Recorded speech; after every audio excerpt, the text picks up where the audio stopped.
Daily Bible devotions వీక్షిస్తున్న ప్రియాతి ప్రియమైన సంఘ సభ్యులకు మరియు ఆత్మీయులైన ప్రేక్షకులందరికీ మన ప్రియ రక్షకుడైన యేసుక్రీస్తు ప్రభుని మహాశక్తిగల నామమున మా హృదయపూర్వక స్వాగతాన్ని తెలియజేస్తున్నాం. న్యాయాధిపతుల గ్రంథం నుండి మన సంఘ సభ్యులు శ్రీమతి పి. జాయిస్ రవికిరణ్ గారు అందిస్తున్న ధారావాహిక సందేశాలు గత వారం క్రితం నుండి మనం వింటున్నాం. గ్రంథ ఉపోద్ఘాతం తరువాత ఇశ్రాయేలును రక్షించిన మొదటి న్యాయాధిపతి అయిన ఉత్నీయేలును గురించి, ఆ తరువాత ఎడమ చేతి వాటము గల న్యాయాధిపతి ఏహూదును గురించి, మునుకోల కర్రతో ఫిలిస్తీయులను జయించిన మూడవ న్యాయాధిపతి షమ్గరు గురించి, ఆ తరువాత మొదటి మహిళా న్యాయాధిపతిని దెబోరా గురించి, ఆమెకు సహాయపడిన బారాకు యాయేలును గురించి తెలుసుకున్నాం. దెబోరా కానాను రాజును అతని సేనాధిపతి సిసెరాను జయించిన తర్వాత యెహోవా దేవునికి కృతజ్ఞతగా పాడిన స్తుతి గీతం న్యాయాధిపతులు 5వ అధ్యాయంలో ప్రస్తావించబడింది. బారాకు మరియు దెబోరా పాడిన స్తుతి గీతంపై ఈనాటి సందేశం.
అనుదిన దైవ ధ్యానములకు స్వాగతము. ప్రియమైన యేసుక్రీస్తు నామంలో మీ అందరికీ శుభములు తెలియజేయుచున్నానండి. మనం న్యాయాధిపతుల గ్రంథం ధ్యానించుకుంటున్నాము. మరి గత వారము మనము 4వ అధ్యాయం చూసినాము. అందులో దెబోరా మరియు బారాకు గురించి మనము ధ్యానించి ఉన్నాము. దెబోరా, బారాకు మరియు యాయేలు ముగ్గురు కలిసి సిసెరాను ఎలా హతమార్చారు, మరి ఇశ్రాయేలీలను కాపాడుటకు వారు చేసిన ప్రయత్నం గురించి మనం ధ్యానించి ఉన్నాము. మరి ఈరోజు దెబోరా యొక్క విజయ గీతిక గురించి మనము ధ్యానిస్తున్నాము. న్యాయాధిపతుల గ్రంథము 5వ అధ్యాయం చూసినట్టయితే ఇక్కడ ఒక పాట, కీర్తన ఉండింది. ఈ కీర్తనను ఎవరు పాడారనగా దెబోరా మరియు బారాకులు పాడారు. ఎందుకు పాడవలసి వచ్చింది? మరి దానికి కారణం ఏంటనగా వారు ఇదివరకు చేసిన యుద్ధంలో యెహోవా ఇచ్చిన విజయం గురించి వాళ్ళు వర్ణిస్తూ ఈ కీర్తనను పాడారు. మరి మనం చూసినట్టయితే సంగీతం అనేది ఇశ్రాయేలీల జీవితంలో ఒక ముఖ్య పాత్రను వహిస్తుంది. వారికి సంతోషం కలిగినప్పుడు వారు పాటలతో దేవుని స్తుతించేవారు. ఈ రోజు వరకు కూడా మనం ఆ విధంగానే చేస్తుంటాము. మరి ఈ సంగీతాన్ని చూసినట్టయితే వారు దేవుని ప్రేజ్ చేయడానికి, స్తుతించడానికి మరియు ఆరాధించడానికి, ఆయన చేసిన మేలులను మరి ప్రజలందరికీ తెలియజేయడానికి ఈ సంగీతాన్ని వీళ్ళు వాడారు. ఈ పాటలను వాళ్ళు వాడారు. ఈ పాటల ద్వారా ఏంటంటే ఒక లాభం, మళ్ళీ తిరిగి వచ్చే తరం ఏదైతే ఉందో ఈ తరం వారు కాకుండా రాబో తరంలో అన్నింట్లో కూడా దేవుని యొక్క శక్తిని మరియు ఆయన చేసిన కార్యాలను తరతరాలు ధ్యానించడానికి, పాడుకొనుటకు ఈ పాటలు ఉపయోగపడతాయి. అనగా ఓరల్గా అనగా మౌఖికంగా వాళ్ళు ప్రజలకు వారి తర్వాత వచ్చే తరంలకు యెహోవా చేసిన యొక్క గొప్ప కార్యాల గురించి వివరించినట్టుగా జరుగుతుంది. మరి ఇక్కడ దెబోరా, బారాకు వారికి కలిగిన విజయంని బట్టి దేవుని స్తుతిస్తూ ఏం పాడారో చూద్దాం. దీన్ని ప్రోత్సాహక గీతంగా కూడా మనం చూడవచ్చు. ఎందుకనగా దెబోరా ఏమని పిలుస్తుంది అనగా 5వ అధ్యాయము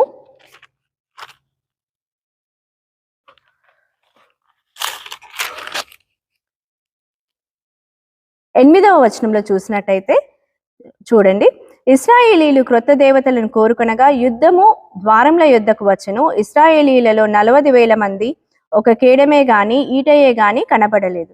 జనులలో ఇశ్రాయేలీల అధిపతుల సంతోషంగా స్థిరపడిరి. వారి యందు నాకు ప్రేమ కలదు. యెహోవాను స్తుతించుడి.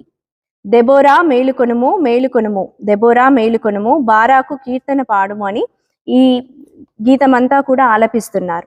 ఈ గీతంలో మరి కొన్ని స్తుతిని తెలియజేస్తున్నాయి, కొన్ని ప్రశంసలు ఉన్నాయి, మరి కొన్ని గోత్రాల గురించి కూడా ఇక్కడ మరి వీరు ఈ గీతంలో ఆలపించారు. ఏమని చెప్పారు అనగా, మరి రూబేనును పిలిచాం కానీ రూబేను పెడి చెవున పెట్టి యుద్ధానికి రాలేదు. దాను తన సొంత వ్యాపారం చేసుకుంటుంది. ఆషేరు గోత్రమేమో సముద్ర తీరంలోనే ఉండిపోయింది, హాయిగా ఉంది. గాదు గైరాజర్ అయింది. యాయేలు మాత్రము దీవెన పొందింది. అనగా దేవుని సొంత గోత్రాలు, అనగా దేవుని జనాంగంగా ఏర్పరచుకున్న ఈ 4 గోత్రాల వాళ్ళు యుద్ధానికి రాలేదు. కానీ శత్రుపక్షంలో ఉన్న యాయేలు మాత్రము ఏం చేసింది? మాకు సహాయం చేసింది. సిసెరాను సంహరించుట్లో మాకు ఆవిడ ఒక పనిముట్టుగా వాడబడింది. ఆమె దీవెన నొందునుగాక. మరి చాలాసార్లు మనం కూడా చూస్తూ ఉంటాము మన నిజ జీవితంలో. దేవుని కార్యానికి మనకు పిలుపు వచ్చినప్పుడు ఎన్నో సాకులు వస్తాయి, ఎన్నో అడ్డంకులు, అసలు ఎప్పుడు లేని పనులన్నీ కూడా ఆ రోజే ఉంటాయి మనకు. మరి ఆ సమయంలో దేవుడు మరి తన హృదయంలో నొచ్చుకుంటాడు. ఆయన కార్యం చేయడానికి మనం ముందు ఉండొచ్చో ఆయన మన కార్యాలు చేస్తాడు. మరి ఇక్కడ చూసినట్టయితే దాను వ్యాపారం చేసుకుంటుందంట. యుద్ధానికి రండి బాబు అని పిలిస్తే వాళ్ళు మాత్రం లేదు, మేము మా యొక్క వ్యాపారాల్లో బిజీగా ఉన్నాము, మేము రాము అన్నారు. మరి అషేరు గోత్రికులు కూడా అంతే, సముద్ర తీరంలో వాళ్ళు సేదదీరి ఉన్నారంట. మరి ఇలాంటి పరిస్థితులు, ఇలాంటి ఏమైనా శోధనలు మన జీవితంలో ఉంటే వాటిని తీసేసుకోవాలండి. మరి ఇక్కడ యాయేలు గురించి మనం చూసినట్టయితే ఆవిడ అన్యురాలు అయినను కూడా ఆమె మాకు సహాయం చేసింది కాబట్టి ఆమె దీవెన నొందిన స్త్రీ. ఆ విధంగాని ఇక్కడ చూసినట్టయితే ఆకాశ నక్షత్రాలు యుద్ధం చేశాయని ఒక వాక్యం ఇక్కడ రాసి ఉంది. 29వ వచనంలో చూసినట్టయితే, మరి నక్షత్రంలో ఆకాశం నుండి యుద్ధము చేసెను, నక్షత్రములు తన మార్గములలో నుండి సిసెరాతో యుద్ధము చేసెను. నక్షత్రములు కూడా మరి సిసెరాతో యుద్ధం చేశాయట. మరి దేవుడు ఏర్పరచుకున్న జనాంగము వెనకబాటు చేసినప్పుడు, వెనకడుగు వేసినప్పుడు ఆకాశం నుండి నక్షత్రాలు యుద్ధం చేస్తాయి.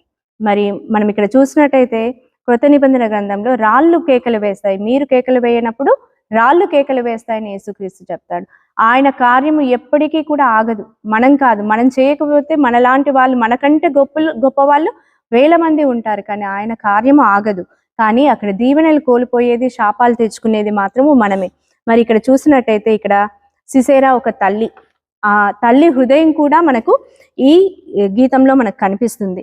ఏమని అంటుంది అనగా 7వ వచనం చూసినట్టయితే, ఇశ్రాయేలీల అధిపతులు లేకపోయిరి, దెబోరాను నేను రాకమునుపు, ఇశ్రాయేలీలలో నేను తల్లిగా నుండక మునుపు వారు లేకపోయిరి.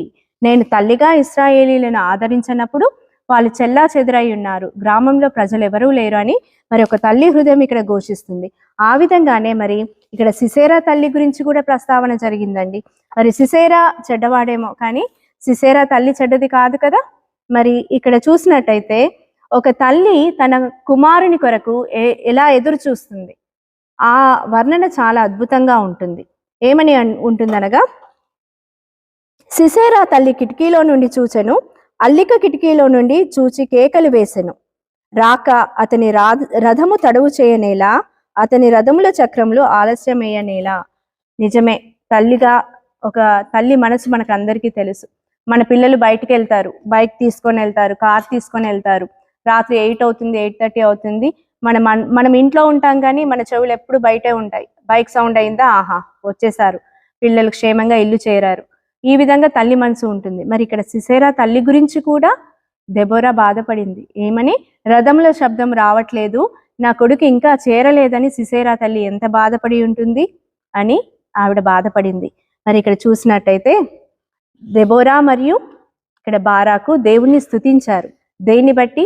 ఆయన వీరికి ఇచ్చిన విజయాన్ని బట్టి స్తుతించారు. మరి ఆ యుద్ధంలో వారికి కలిగిన కొన్ని బాధలు, ఎందుకనగా కొన్ని గోత్రాలు తిరుగుబాటు చేశాయి, రమ్మంటే రాలేదు, దేవుని కార్యానికి వాళ్ళు ముందడుగు వేయలేదు. మరి కొందరు శత్రువులు అనగా యాయేలు, మరి ఆమె కయీనురాలైనా కూడా ఆవిడ ఇశ్రాయేలీల మిత్రపక్షంగా ఉండి దేవుని కార్యాన్ని జరిపించుటకు ఆవిడ ఒక పనిముట్టుగా వాడబడింది. మరి ఆవిడని పొగిడారు. సో ఇక్కడ మనం నేర్చుకోవాల్సింది ఏంటనగా, మనకు దేవుడు విజయాన్ని ఇచ్చినప్పుడు ఆయనను స్తుతించాలి. మరి ఎవరైతే మనకు అడ్డంకులు చేసినారో, దేవుని కార్యానికి మనల్ని అడ్డుగా చేసుకున్నారో వారిని క్షమించాలి. ఆ క్షమించే హృదయం కూడా మనకు ఉండాలి. మరి ఇక్కడ మనం నేర్చుకోవాల్సింది ఒకటేనండి, దేవుని కార్యములు మనం చేయకపోతే ఎంతో మంది ఉన్నారు, కానీ మనం చేయకుండా ఆ శాపాలు మనపైకి తెచ్చుకోవద్దు. మనకు సాధ్యమైనంత వరకు ఆయన పిలుపునకు లోబడి ఆయన కార్యాలు చేయుటకు, ఆయన రాజ్య వ్యాప్తిలో మనం పని చేయుటకు, పనిముట్లుగా వాడబడుటకు మనం ప్రయత్నం చేయాలి, ఆయన సన్నిధిలో వేడుకొనాలి. దేవుడు ఈ చిన్న వాక్యాన్ని దీవించునుగాక.